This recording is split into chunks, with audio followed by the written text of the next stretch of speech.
I'm currently in 7th standard. I represent Red House.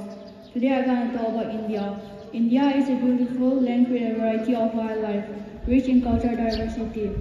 India celebrates Independence Day on 15 August every year. We observe this day to commemorate the freedom of India from the British. The tricolor is also known as the Tiranga, designed with saffron, white and green, with a Ashoka chakra in a navy blue at the center of the flag.